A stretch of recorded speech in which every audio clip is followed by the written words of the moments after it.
Hello, good morning everyone. কেমন আছো তোমরা সবাই? নিশ্চয়ই খুব ভালো আছো। আর এদিকে আমিও খুব ভালো আছি। তো আজকে একটা নতুন ভিডিও নিয়ে চলে এসেছি। তো আজকে হচ্ছে মা বাড়িতে আছে, তো মা বাড়িতে ছিল যেহেতু, তাই রান্নাঘরটা মা পরিষ্কার করেছিল। তো রান্নাঘরটা পরিষ্কার করেছে, তারপর আজকে আমাকে বললো যে আজকে আমি রান্না করব। তো ভাবলাম একটা ভিডিও করি, মা রান্না করছে, কারণ প্রতিদিন তো আমি রান্না করি। তো চলো তোমরা দেখতে থাকো। তো দেখো আমি রান্নাঘরে চলে এসেছি। তো দেখো রান্নাঘরটা কত সুন্দর করে পরিষ্কার হয়ে গেছে। প্রচণ্ড নোংরা হয়েছিল, অনেক ধুলাবালিও ছিল। তো দেখো সেগুলো সব একদম পরিষ্কার হয়ে গেছে। এবার রান্না হবে। তো দেখো সবজি আনাও হয়ে গেছে। ওমা ওমা, তুমি এটা কিসের সবজি বানাচ্ছ আজকে?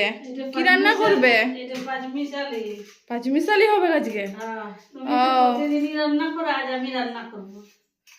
দেখো মা এটা তরকারিগুলো বানাচ্ছে, কাটা বাটা হবে, আর এদিকে বাটা হবে তরকারির জন্য। আর দেখো এখানে মাছ আছে রাখা, মাছগুলো ধোয়া হয়ে গেছে, কাতলা মাছ। তো এগুলো আজকে রান্না হবে। তো দেখো মা আজকে রাঁধবে, তো কেমন হয় সেগুলো আবার তোমাদেরকে দেখাবো। তো দেখো সবজিগুলো সব কাটা হয়ে গেছে। দেখো এটা হচ্ছে শাক ভাজা হবে। আর এটা দেখো ওই পাঁচমিশালি তরকারির জন্য সবজি, পালং শাক, আর এই যে আলু, এগুলো তরকারি, এটা রান্না হবে এবার। দেখো মা রান্না করবে, সব রেডি করে নিয়েছে। তো দেখো এখানে কড়াইয়ে পাঁচফোড়ন আর গোটা জিরে এগুলো কড়াইয়ে মানে ভাজা হবে। তো এগুলো ভাজার পর এগুলো গুঁড়ানো হবে। তো দেখো মা এগুলো কড়াইয়ে ভেজে নিচ্ছে। আর কড়াইয়ে কিন্তু এগুলো বিনা তেলে ভাজা হচ্ছে। তো এগুলো ভেজে পর গুঁড়ো করে সেগুলো যদি রান্নায় দেওয়া হয়, তো রান্নার স্বাদটা কিন্তু খুব সুন্দর আসে। তো সেজন্যই মা এভাবেই রান্নাগুলো করে। আর এদিকে দেখো সবজিগুলো প্রথমে ভেজে নিচ্ছে, কারণ পাঁচমিশালি রান্নাতে সবজিগুলো আগে ভেজে নিলে নাকি খুব ভালো হয়।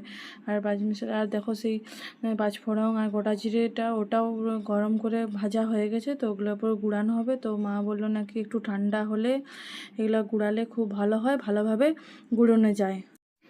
তো দেখো মা এখানে হামাল দিস্তাতে এগুলো সুন্দরভাবে গুঁড়িয়ে নিচ্ছে, কারণ গোটা গোটা তো দেওয়া যায় না। তো দেখো তোমরা, তো দেখো একদিকে সবজি হচ্ছে আর এদিকে তেল গরম হয়ে গেছে। কাতলা মাছগুলো মা পরে এগুলো ভেজে নেবে। তো দেখো তেলে একটা একটা করে ছেড়ে দিল। তো এগুলো ভাজা হয়ে যাবার পর আবার এগুলো রান্না করা হবে। তো দেখো মাছগুলো ভাজা হয়ে গিয়েছে। তো এবার মশলাটা রেডি করে নিচ্ছে মা। তারপর দেখো লঙ্কাগুলো এভাবে কুচিয়ে কুচিয়ে দিলে নাকি লঙ্কাগুলো খুব একটা ঝালটা লাগে না। তো দেখো এখানে মশলাটা প্রায় কষা হয়ে গেছে। তো তারপর জল ঢেলে দিয়েছে, ঝোলটাও ফুটতে শুরু করে দিয়েছে। এবার মাছগুলো একে একে দিয়ে দিচ্ছে। তারপর ঝোলটা ফুটে উঠলে মাছটা হয়ে যাবে। তো এদিকে দেখো আমাদের প্রায় সব রান্নায় হয়ে গেছে। তো দেখো এদিকে হচ্ছে ভাত, একটা পাঁচমিশালি তরকারি, মাছ, মানে মাছটা ঝোল হয়েছে অল্প, এটা শাক ভাজা, আর ওটা বেটুর জন্য মাছ ভাজা, আর ডাল। দেখো এরপর রান্নাঘরটা দেখো আবার গ্যাস ট্যাস মুছে পরিষ্কার করা হয়ে গেছে। তো তোমরা দেখলে মা কীভাবে রান্না করলো, সেটা তোমাদের সঙ্গে শেয়ার করব বলে ভিডিওটা বানিয়েছিলাম। তো আজকের মতো এখানে দেখা হচ্ছে পরের ভিডিওতে। টাটা।